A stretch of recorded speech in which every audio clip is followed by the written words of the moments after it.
Hey everybody, how's it going? This is Ryan with Rigs of Death Metal. Today my guest is Kim of Monoscream. What is up, dude? I'm good. How about you? Doing great. Man, let's dive right into it. Uh Monoscream, awesome melodic Swedish death band's been around for a pretty good minute now. Yeah, yeah. Been a while, so yeah. Um I see just kind of looking, looks like you guys have been pretty consistent putting out some singles and things like that, especially, you know, like last year continuing on into this year. Yeah, Um, yeah, it's been a couple years since the last full length though. Are you guys work building up, ramping up to a full length? yeah. We are planning to do it, but family and kids and everything is not the same as before. So, but we are working on it, and we have been releasing singles because to stay, Yeah, existence. To be relevant. absolutely. I totally understand that. And honestly, Yeah, not to go off on a industry tangent or whatever, but the way people consume music these days anyway, um, people have made that argument that it almost makes more sense just to kind of release singles as you can. yeah, Um, yeah, for one, exposure, like you're saying, yeah, staying relevant, but two, people just, everybody streams everything and has playlists or whatever else. So how many yeah, yeah. how, So how many people really listen to album format, on a regular basis anymore? don't But know. I still do, even if I'm streaming stuff, I'll just put on an album and listen while I'm driving or whatever. But everyone's Yeah, I'm a dinosaur. But well, going straight into gear. Um, as we can tell by that really sick hat that you got that I'm a little jealous of. yeah, You are a heathen artist. yes. So what's do you just have do you have the one model, like the really sick one with like the was it like Spalten maple top? Yeah, walnut pearl top. I Walnut can burl. show it off. Yeah. Yeah, here is the beauty. Okay, yeah. Yeah, this one. Yeah. That is it pale moon ebb? No, it's like a rich light blue, No. wasn't it? Yeah, it's rich light. So Royce he cut it out with CNC and filled it with epoxy. So get that text. Get that. Yeah. So it looks like it looks. Yeah.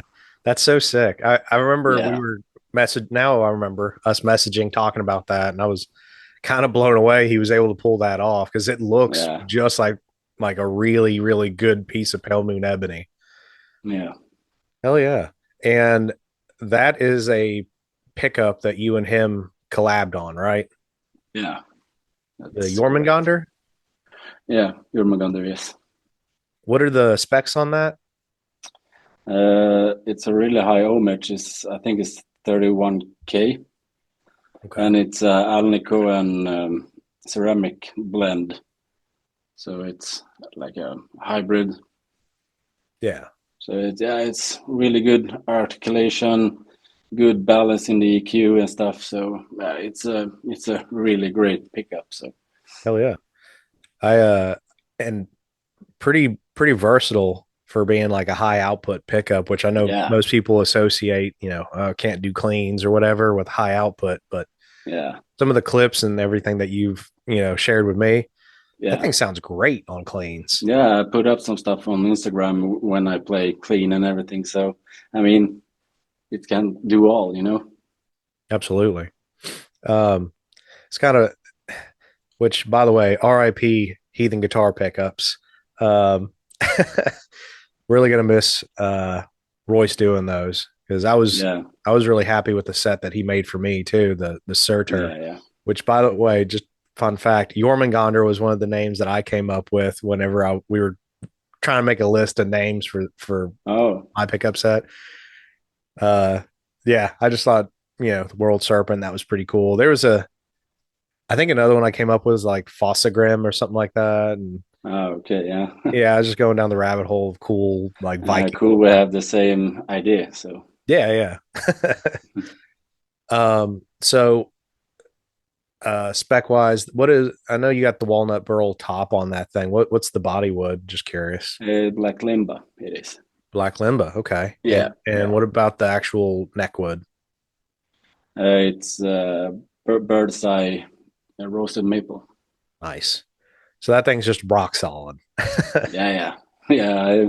I haven't touched or nothing with the neck and nothing. I just change strings. That's all I do. No intonation is perfect from fret 1 to 24. So Oh yeah. it's crazy good. Yeah, That to me, that's one of my favorite or like one of the biggest hallmarks of like a really, really good quality built instrument is yeah. the like least amount of maintenance. Yeah. like, There's nothing. I mean, yeah. it's crazy.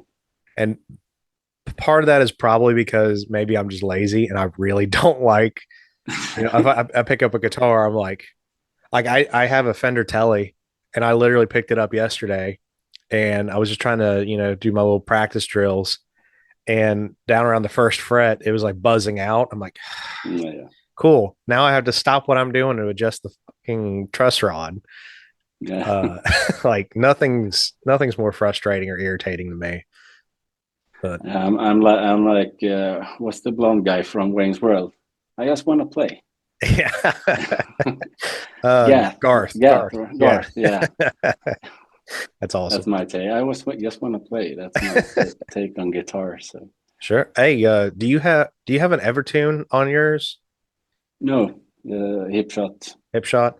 Also maybe sick. bridge. Yeah, I've never played those. They look so comfortable. I have a hip shot on one of my guitars, like the hip shot contour, so it feels like the regular, just squared off hip shot. But the Ibbies look so damn comfy where they're rounded off or yeah. whatever. It's really comfy for the hand. I mean, I played on my Schecter. It is the regular hip shot, and it Mm-hmm. gets it's not it's edgy. Mm, gotcha. Which honestly, I'm going to gradually upgrade all my bridges and my guitars to hip shot just because like Yeah. it's not that I have to or anything, but uh you know how it is with like cheaper guitar bridges, like the screws of the saddle stick up and dig into your hand, and it's just not as comfortable or fun to play. But not that I think it really makes a tonal difference or, it makes anything necessarily easier, but it's just more comfortable, I guess. I agree. I agree. But and okay, as far as rig goes, like pedals, amps, cabs, all that kind of Yeah. stuff. Or maybe you're a DI guy and have a modeler. What all are you running? Live, I play a quad cortex. We and the other guitarist, we share the same unit, so we go through the PA, and if there are amps and cabs at the venue, we go through the just the FX return and through the cab. So we do both, so we get good, Yeah. big sound, wall of sound. Jeez. How fucking nice are like the quad cortexes that, has enough processing power to where two or three band members can all use the Yeah, exact same unit. yeah. It's Okay. really convenient. We have program Logic also, so all the switching is doing through Logic, so no Dang. more step dance. Jeez. And I assume So you guys yeah, if assume you guys are probably using in-ears too. yeah, Okay. yeah, Um wow. Yeah, that's man, I have to look at the QC again. Like cuz it seems like a ridiculous amount of ins and outs on that thing to be able to yeah, run okay, so I guess at least a couple line outs to run into effect returns and then at yeah, least a couple XLRs to run to a PA. Okay, that's yeah, pretty good. yeah, Wow. Uh and you get your bass player on there and then you just be completely streamlined too. yeah. But he likes his stuff. He got like Sure. analog pedals and stuff, so I hear him. So that's cool. But Yeah. we played once, all three members. So Hmm. it was he got some problems with something. So put it through the QC. So Gotcha. yeah, That's a pretty sweet backup too, though. Like, Yeah, but uh, I love tube amps also, so I have those also. So what's a couple of your favorite tube heads that you own? it's the Driftwood Purple Nightmare, the Nice. PRS Archon, the US made, and I got the Engel retro tube. That's the three I own.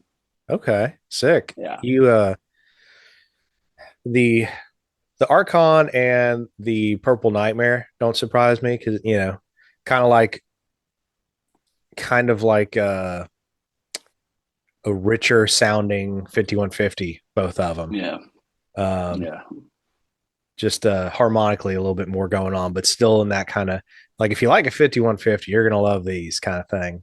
But yeah, the Engel Retro Tube, you don't hear hardly anything about those, but those are sick amps. yeah. It's the most underrated amp they have done. In my opinion, that's the best amp they have ever made. I mean, I played Savage and all the Powerball and Mhm. what's the name? Fire, yeah, something. But I think the retro tube is my favorite. That's the sound of we play the Aeon album with Monoscream. We recorded with the retro tube and an EVH 100. That's the guitar sound, Nice. just left and right. Uh, if you said it, I missed it. What tuning do you guys play in? We play a drop A. Drop A, and Yeah, what string gauge do you tend to favor? I always forget to ask that for some reason. it's I play 1164. Okay, nice. Yeah, that's pretty sick. I like having like around that same gauge. Like whenever I'm playing Yeah, drop A on a seven string, I yeah, like some guys I see using like 54 to 60 or something like that for the bottom string. And I don't know. That's not near enough for me. I play really hard, so I mean, it's I need a bit thicker. Right. Unless it's like maybe like a baritone or something. Oh, did I don't remember if we talked about what scale length is Oh, your it's 27. 27. So it's Okay. yeah, so it's a baritone. So That's okay. So 64 on a 27 inch. That is some pretty good tension.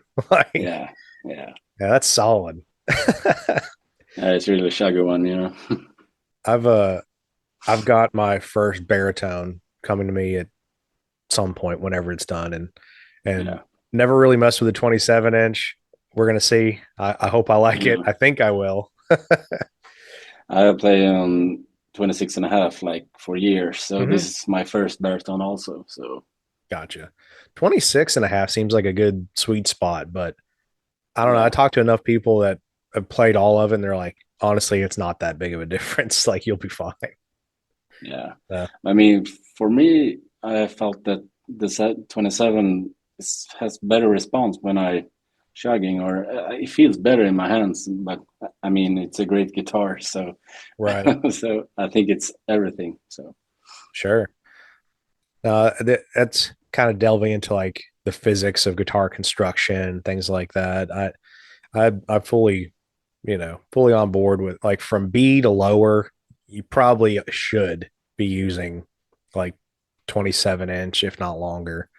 Um, you know, I'm also not above throwing like some cable wires on a Gibson scale length guitar and no, just completely just inappropriate behavior for guitar. you just put a you just put a boat anchor on the chain. Yeah, yeah. I'll yeah, I'll play a Gibson scale length in like C or B. Like, Is it 24 or 25? it's 24 and three quarters. Oh yeah, And then yeah, it's weird. Like that's like the Gibson scale length. yeah. Fender was 25 and a half, and then PRS always did 25 even, like dead in the middle. Oh, okay, yeah. Yeah, just trying to because I guess as PRS's mission was always like I don't even own one, and I've never worked with PRS. I don't know why I'm giving them special attention, but their whole thing was always to try to be like the sweet spot between a Fender and a Gibson, I guess. Yeah, So for what it's worth. yeah, yeah. Agree. um, okay, so Engel Retro Tube. Uh, what boost, if any, did you use with that? Just the regular max on OD 8 808. Nice. Uh, you ever? Oh, I thought you had it handy for a second. Oh But yeah, this oh, one, yeah, sick. Yeah, yeah, classic settings. yeah, Dime your, kids. If it's your first overdrive, dime your level, roll the gain off, tone whatever to taste, however bright or yeah. dark you want it. You ever have you got to experiment? Because there, I mean, obviously, especially since like 2020 and a little bit before, there's been an enormous pedal boom. You ever get to mess with any like cool boutique kind of overdrives or anything like that? Not really. I've been searching for rare types like the FEV stuff. Mm. So Oh I got yeah. hold of the FEV Focus, this one. Mm-hmm. It's a real boost, cut, yeah, to cut Yeah. high and lows. And I got really hold of the Dragon, the FEV Dragon, this one, the dynamic overdrive. I think, don't quote me on this, but I think the 14 Tempest is based off this one. The Okay. schematics. I mean, when he quit do the pedals, he like just put out the schematics on lines for people to buy. So, but Hmm. I think it's something in that direction. It would not surprise me. Uh, the more you dive into the world of pedals, the more you kind of realize there's an awful lot of overlap, we'll say. Yeah, But it is cool. Um, it's always cool, even if it is like a simple three knob overdrive. Like you already kind of know what you're getting into, but yeah, it's still interesting to me going from one brand to another, hearing like the subtle nuances of this guy's take on the circuit versus this guy's take. yeah. Maybe they change the values of certain components just to give it a little bit different kind of tonal response and things like that. Uh, And there's lots of people out there that, oh, do we need another tube screamer? Well, yeah, can never have yeah, enough. Like, yes, yeah, yes. there's always How like, many how many tube screamers? Yes. yeah, exactly, all of Yeah, them. But there's always cool like extra little feature sets, or like this one's got like a low cut knob, or yeah. mid shift or The clipping. little things. Yeah, it's all fun. Um, and what cab did you say was like your main recording cab? For the album, Yes. it was a Mesa oversized straight, if I recall. Okay. Okay. Uh, So like the Mesa branded V30s probably, and yeah, I think it's yeah, yeah, I guess. like the stock. Yeah, Yeah. yeah, Which they're great speakers. They're, you know, it's the Mesa cabs are definitely some of those where you don't ever have to worry about changing them unless you're like that much of a lunatic, which some of us yeah, are. But yeah, for I'd say for probably the majority of guitar players, either a Marshall 1960A cab or a Mesa Boogie oversized 412 is like the end all be all. That's all they want or need. They don't need anything yeah, else. yeah. They can get one of those and they can stop thinking about it, which is the Agree. sane way to go about it. Then you've got other people like me where it's just an endless search, like, oh, this sounds sick, but let me try some of these other speaker combinations just because. Yeah, but a lot of the sound is in the cab, so just change the cab makes a big difference. For sure. Yeah, the I was having a conversation with somebody recently talking just about like V30s, like putting them in. You can have the exact same Celestion V30s from one cab to another, and under a microphone in a recording Yeah, session, it's surprising how different they can sound. Just the yeah, resonance of the different cabinets. yeah. Uh, It's crazy.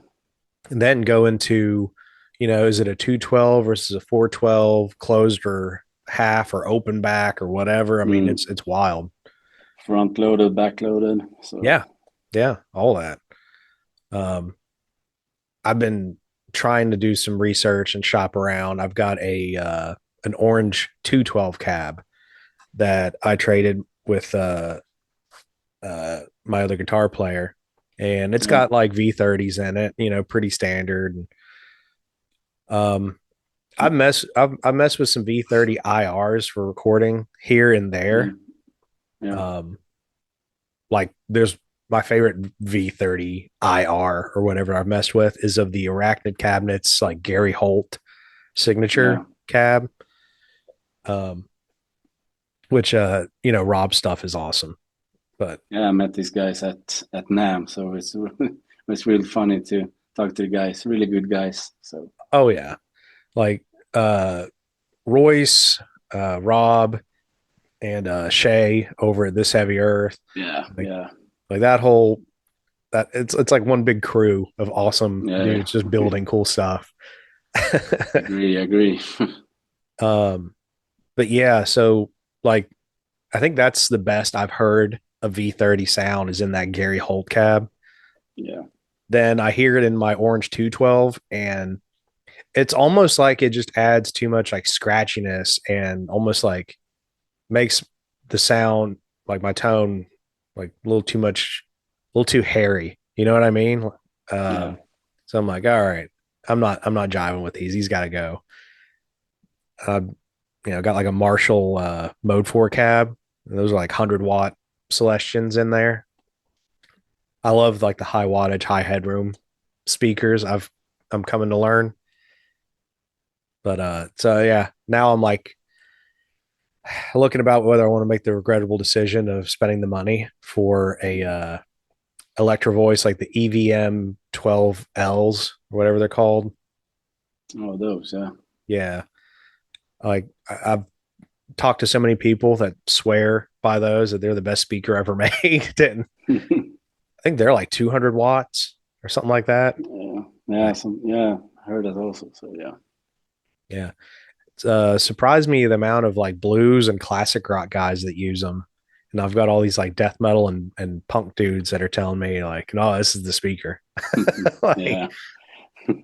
definitely diverse. I owned still a super fat boy back in the day, but I Mhm. sold it.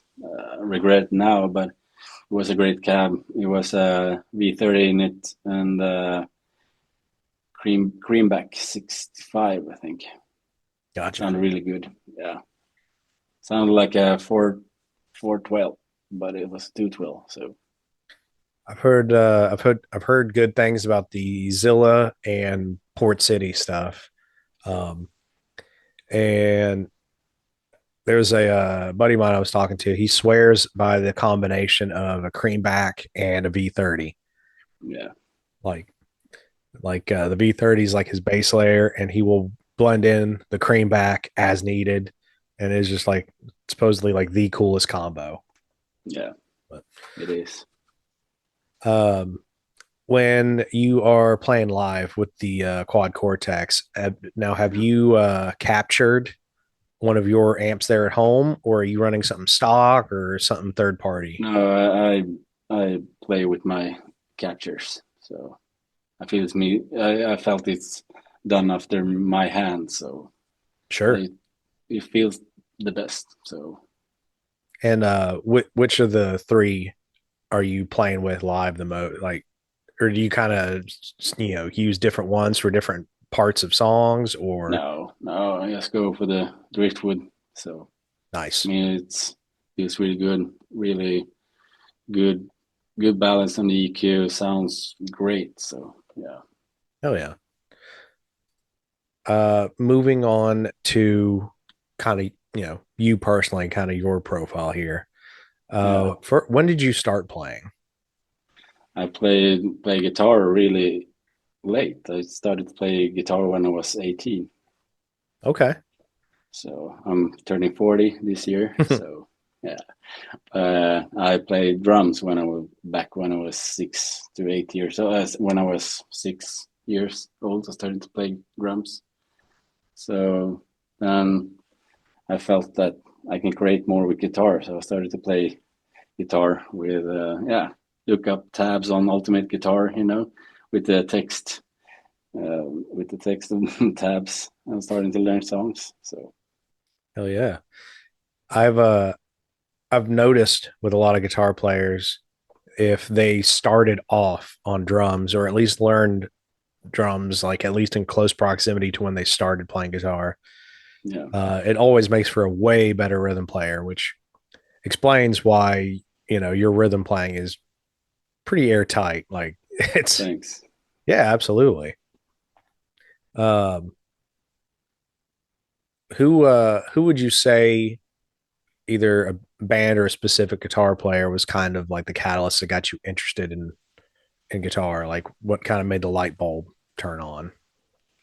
I mean, it must have been James Hetfield from Metallica. So he's my biggest, I play like everything down pick. So he's my main, is my biggest inspirations are James, Fredrik Torendal from Sugar, um, and John Brown from Monuments, and uh, and Vogue from Decapitated. Basically all the rhythm Yeah, monsters, yeah, yeah, like absolute savages of rhythm playing. yeah, uh and like, coincidentally, uh Frederick and Vogue, like they are definitely no slouches when it comes to lead playing or like cool like musical ideas and layers and all that yeah, stuff. But all those guys have like bionic picking hands. yeah, yeah. What was what is sort of like the Holy Grail Metallica album for you? It must be the one with I think I started with the Black album. I think that was the first album I heard. So back in the day. I will, even though it's may not musically be my absolute favorite front to back, I do like the Black album.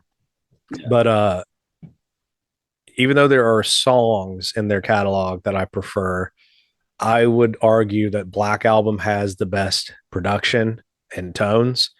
And I'm sure there's some people out there that probably triggered them a little bit. But yeah, dude, they spent so much money on that album. It should be the yeah, best sounding one. yeah. It should be. Yeah, um, Justice for All mastered. Like they're all sick, especially those two. Like that was when they were their most metal, but definitely had a big yeah, budget by then. yeah, But dude, the Black album overall, it just sounds enormous. yeah. It does. Like the drums, bass, the guitars always sound awesome. Like I can't think Yeah, of of any of those like classic albums. The guitar tones are always sick, but I think that's the yeah, best the band sounded in as a full mix. But yeah. But I must say, I like the Saint Anger album, but not for the drums. If they cut out the snare, it's some good riffs. So it's a good album. the snare is would be very, very appropriate for like a slam or brutal death band or something, Yeah, yeah, yeah, for like their kind of hard rock thing they were doing at the time. It was a yeah. little disjointing. It is. Bing, bing, bing. Yeah. I I always feel like there's no such thing as a bad tone. It's just the application. Like Yeah, everything, I think like almost anything you dial in could have some kind of purpose somewhere for some song of some style. yeah, But it's all about context, I guess. yeah. But it's horrible. The snare is horrible. um I'm just thinking about all like the gurgly vocaled super slam and brutal bands, and like dude, Yeah, that's the best sound ever. yeah, Honestly, my drummer, he really digs like that kind of pingy yeah, kind of, I don't know if it's not necessarily the exact same, but he digs like a very cracking, very like high pitched kind of snare, and it sounds cool for like, for his playing. yeah. But we But also don't play Saint Anger tunes. No, no, I agree.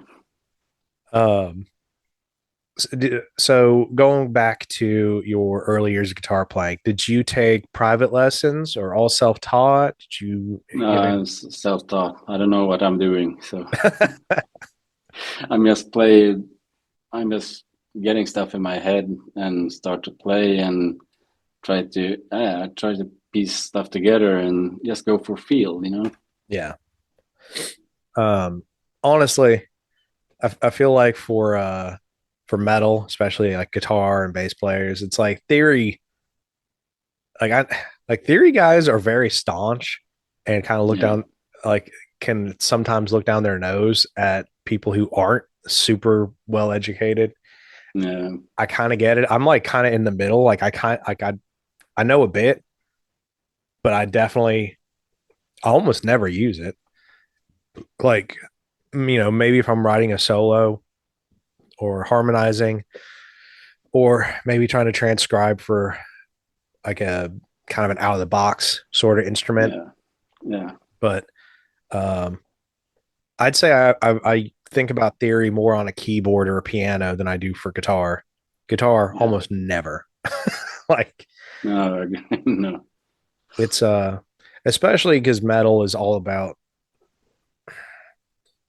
musically, especially if you're doing like real dissonant kind of metal, it's way more about feel and just kind of what sounds good as opposed to yeah, perfectly constructing everything. But I don't know, there's a place for both. yeah. But Agree, agree. but I know one thing: majority of people listening to it are not theory guys. They're No, not. It's not like it's not like jazz where most of the people listening to jazz also play it. yeah, So like everybody's very, and even if they don't play jazz guitar, they're listening to like Pat Metheny. The listeners are more studious, I guess. And yeah, yeah, you just don't have that with metal. It's all about feel. yeah, yeah. It is. Um, so we talked about kind of like who was like the kind of early inspirations for you. Uh, would you say that they are still like a big influence on the way you write and play? Yeah, they are. Absolutely. Um, obviously, being out of Sweden, there's a long lineage of fantastic bands that have, come out of Yeah. there. Would you say there's much overlap, if any, of like a lot of the seminal Swedish death metal bands, guys like Dismember, Entombed, and obviously you guys aren't like an HM2 chainsaw kind of guitar tone or anything like that. Um, but do you think there's any kind of, I don't know, maybe overlap or a little bit of mutual inspiration amongst a bunch of different Swedish death bands? Yeah, I guess so. But I mean, it's always gonna be Swedish death metal bands. So I mean, the HM2 stuff. I mean, it's all around the underground stuff here in Sweden also. So black is pretty big here in Sweden also. There's a in general, and I'm speaking super broad stroke, there always seems to be a little bit more emphasis on uh melodic kind of music with Swedish metal, we'll just say. Yeah, yeah. Would you what would you try to contribute that to? Is it just I think happens to it's kind of how we speak when we speak Swedish. It's really up and down and really melodic when we talk in Swedish. And I mean, it's also from the folk music, really melodic, and I think it's inspiration for that. And I mean, in the winters here, I'm just inside and makes music. I mean, so it's depressing. I mean, it gets dark around 2 o'clock, and yeah, and sunrise about 8 o'clock. So yeah, gotcha. Um, musically. what would you say are some goals for yourself, like personally as a guitar player? Um, you know, maybe it's like a technique thing you're trying to add to your repertoire, or maybe you do want to become, a little bit more of a theory guy or more tech savvy, whatever. Uh, Goals for yourself personally in music, and then also goals that you have set for the band at the moment. Personally, I'm studying music production, so I'm starting to try to start to work with that to produce bands and mix and stuff. Uh, I have a crazy amp project I want to do. I want to, I mean, it's been doing for years that you take one preamp from one amp and put it through the power section of another one and then through the cab. But I'm gonna take it a step further. So I can take a splitter and take two preamps from two different amps and do it parallel into one power section.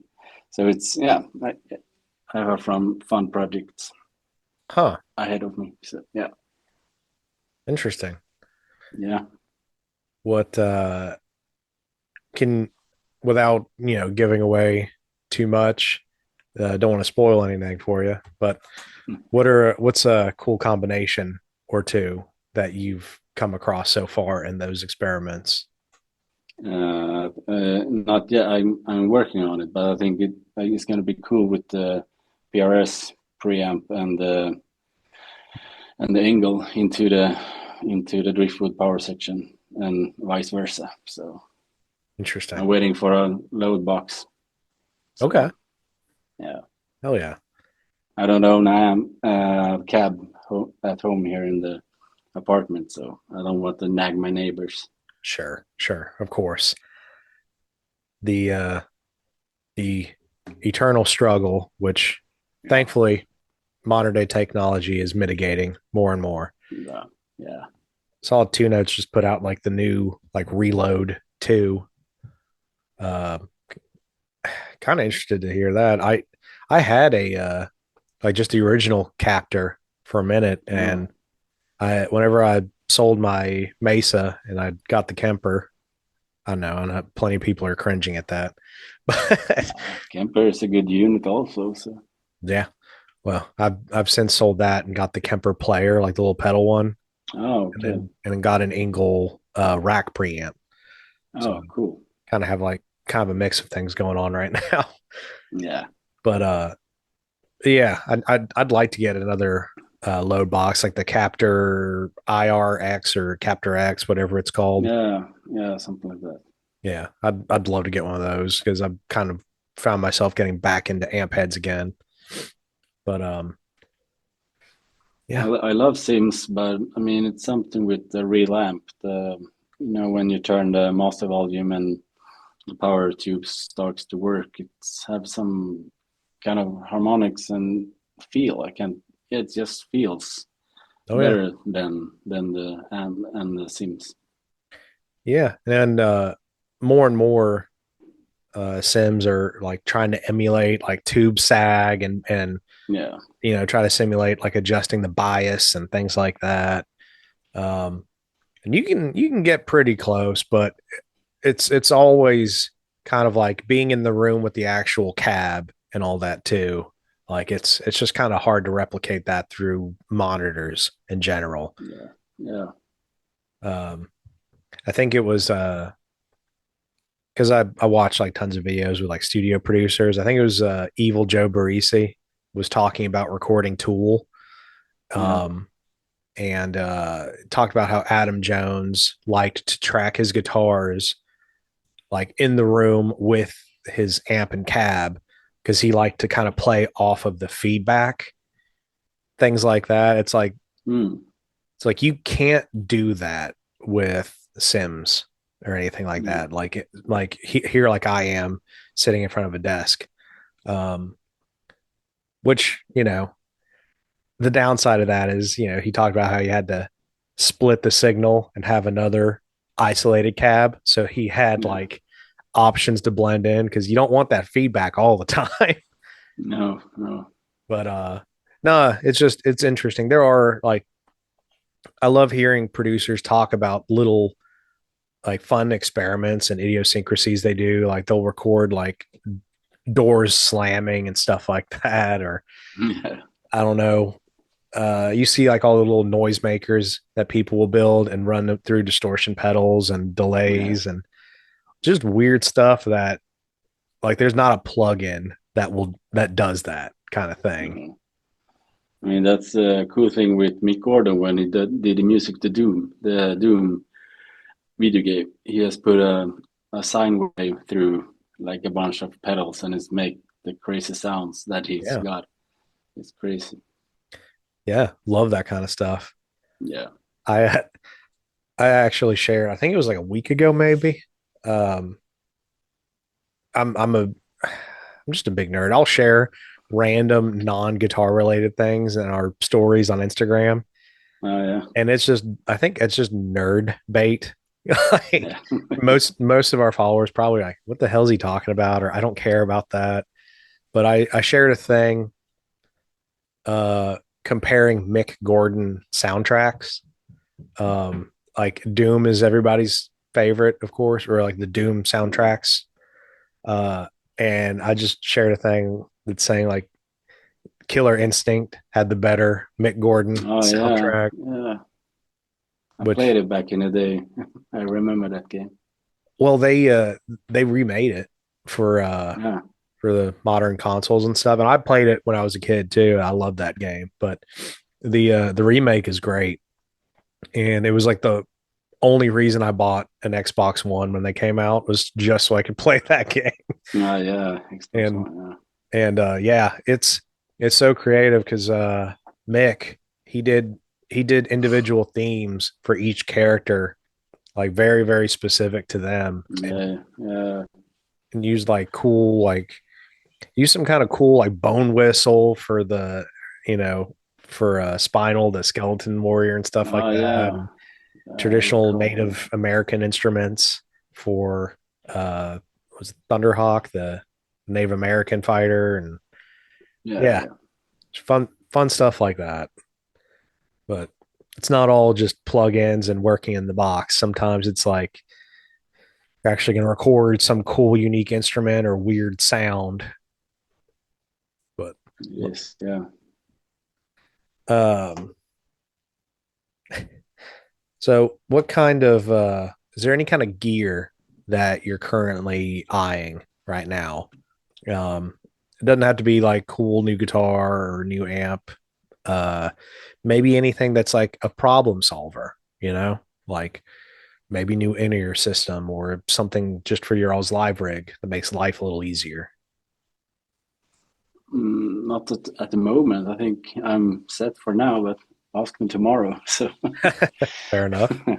for the moment, I'm all good. It's just a load box I'm waiting for Sure. to so I can run my amps at home here. So Gotcha. Hell yeah. I don't know Uh, which one yet. do you have plans for another heathen build at any point? So that way you Yeah, can, I want one more, two more actually. yeah. Say you need the your Gungnir that you're taking out on the road with you. It needs at least a backup, Yeah, or vice versa. yeah. uh, I'm a little bit scared to take it out on the road, but I must show it off. So Absolutely. I want to show it off. So yeah. How would you spec out your next one, or do you have any ideas? Pretty much the same. I mean, I'm all good with one single pickup and everything. So maybe just not with the crazy top. Maybe just do just the black limba body, maybe, or yeah, and do the neck reversed, like black, black rich light with light. He Yeah, fills out with the lights to get the pattern. sure. That'd be cool. Yeah. I'm Uh, gonna order a 6 string version also in 27 scale. okay. Hell yeah.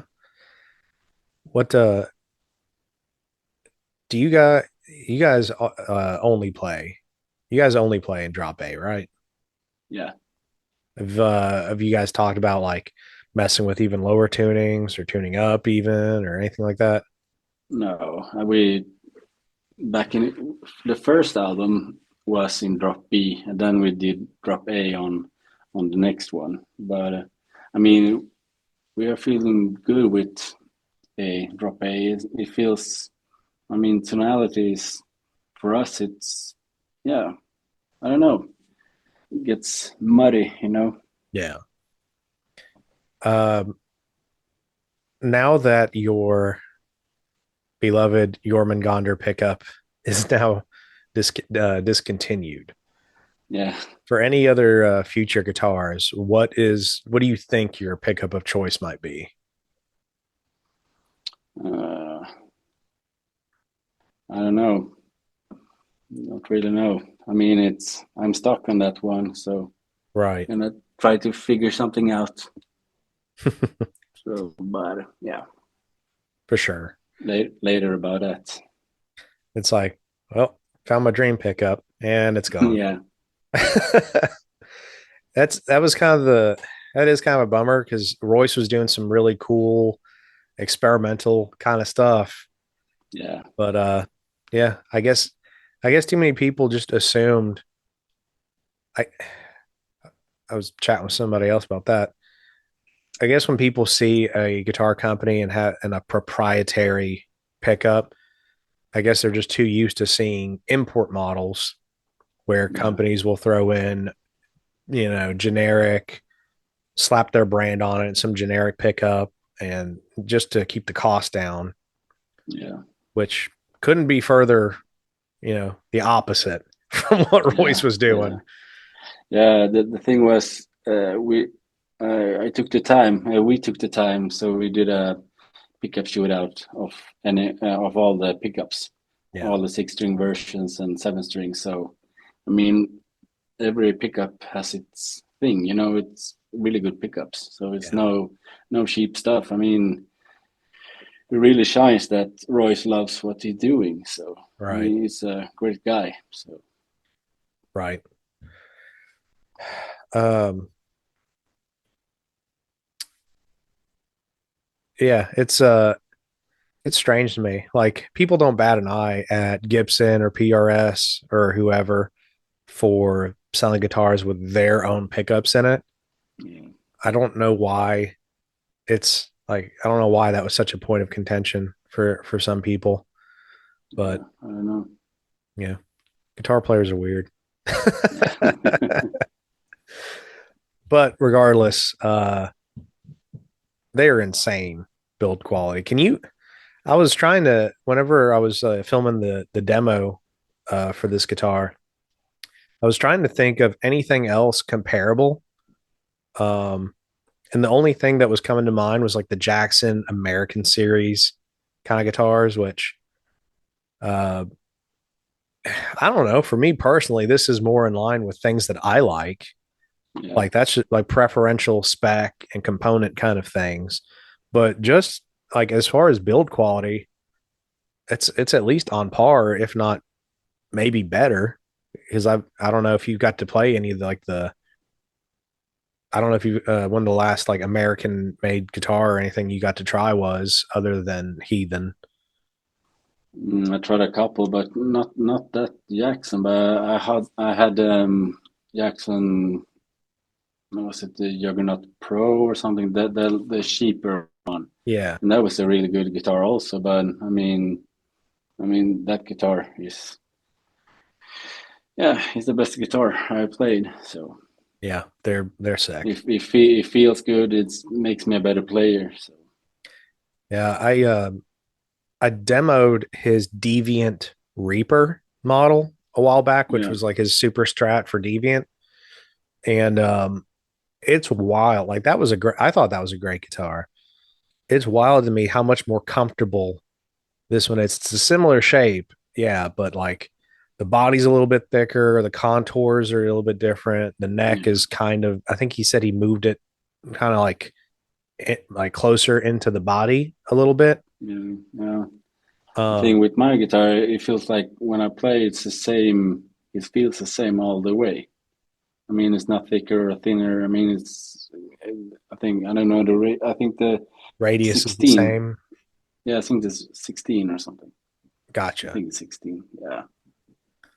I've uh I've got a couple guitars that are like that where it's just like the same. I think I got two of them that are like a 17-inch radius because that's just super comfortable to me. There's Yeah. still a different neck profile though. Like one's flatter, the other one's a little more round, but both just super comfortable. Um, Yeah. yeah, some guys kind of like the compound radius or whatever, and that's fine. But I don't know. I kind of like having the consistency too. Yeah. I mean, I played the Heathen a lot more. I played it since I got back home, but I picked up my Schecter ATX Blackjack, and it felt like a baseball bat in my hand, in my hand. Nice. The Schecter extended range guitars that I've played all had baseball bat necks. Mm. I don't have like the biggest hands in the world or anything like that. Like, you know, but yeah, I I've only met like a couple of people that said that they were actually comfortable. And I don't know. That's not for me. Uh, But uh so we'll kind of head this off with what is your personal Mount Rushmore, like top four death metal bands or or albums, whatever is easier to come up with on the spot. uh, Band-wise, I think it must be the guys I mentioned earlier. I Fair mean, enough. Meshuggah, Metallica, Monuments, Decapitated, uh, Korn, Mudvayne, that stuff. Hell yeah. Slipknot, back in the day, yeah. Yeah, those were some of my gateway bands as well. Like, Yeah, I was much of a grunge guy back in the day when I was in high school and mm, stuff. And then I think it was back in '99 when Slipknot dropped the debut album. yeah. I, yeah, that was. Then I found Cannibal Corpse and that stuff. Oh yeah. Yeah, it's a steady progression Yeah, um yeah, it was I remember kind of going through like a weird up and down thing. Like I'm going through the new metal and hard rock, radio rock kind of phase, yeah, finding Cannibal Corpse and yeah, more extreme stuff. And then I think